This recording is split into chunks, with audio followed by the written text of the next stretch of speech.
आज नवरात्रि के छठा दिन माँ दुर्गा का छठा स्वरूप के वर्णन हम आपके सामने करने वाले हैं।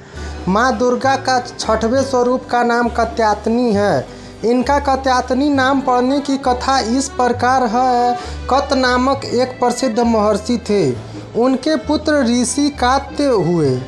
उन्हीं कात्य के गोत्र में विश्व प्रसिद्ध महर्षि कात्यायन उत्पन्न हुए थे। उन्होंने भगवती पराम्बा की उपासना करते हुए बहुत वर्षों तक कठिन तपस्या की थी। उनकी इच्छा थी कि माँ भगवती उनके घर पुत्री के रूप में जन्म ले। माँ भगवती ने उनकी यह प्रार्थना स्वीकार कर ली थी। कुछ काल पश्चात जब दानव महिषासुर का अत्याचार पृथ्वी पर बहुत बढ़ गया, तब भगवान ब्रह्मा विष्णु महेश तीनों ने अपने अपने तेज का अंश देकर महिषासुर के विनाश के लिए एक देवी को उत्पन्न किया। महर्षि कात्यायन ने सर्वप्रथम उनकी पूजा की। इसी कारण से वह कात्यायनी कहलाई। ऐसी भी कथा मिलती है कि महर्षि कात्यायन के वहाँ पुत्री रूप में उत्पन्न भी हुई थी। आश्विन कृष्ण चतुर्दशी को जन्म लेकर शुक्ल सप्तमी, अष्टमी तथा नवमी तथा तीनों दिन इन्होंने कात्यायन ऋषि की पूजा ग्रहण कर दशमी को महिषासुर का वध किया था। माँ कात्यायनी अमोघ फलदायक है। भगवान कृष्ण को पति रूप में पाने के लिए ब्रज की गोपियों ने इन्हें की पूजा कालिंदी यमुना के तट पर की थी। ये ब्रजमंडल की अधिष्ठात्री देवी के रूप में प्रतिष्ठित है। इनका स्वरूप अत्यंत ही भव्य और दिव्य है। इनका दाहिने हाथ का ऊपर वाला हाथ अभय मुद्रा में है और नीचे वाला वर मुद्रा में है।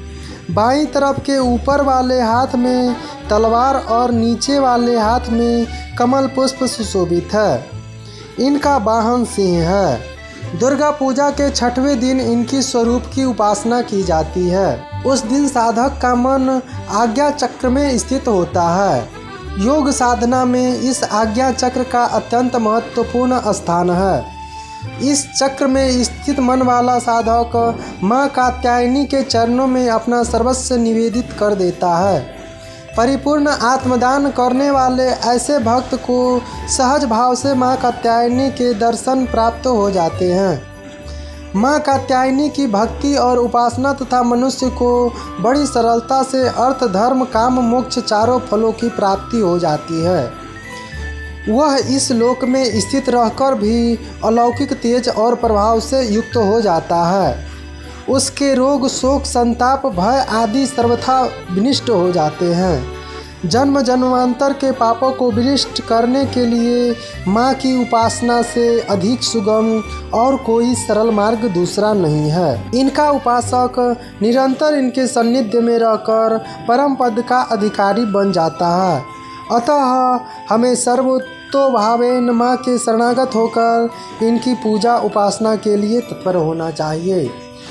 ओम प्रथमं शैलपुत्रिश्च द्वितीये ब्रह्मचारिणी तृतीयं चंद्रघंटेति कुष्मांडेति चतुर्थकं पंचमं स्कंदमातेति कस्यं कात्यायनीति च सप्तमं कालरात्रिश्च महागौरी च अष्टम नवम सिद्धिदात्रिश्च च नवदुर्गा प्रकीर्तिताम्।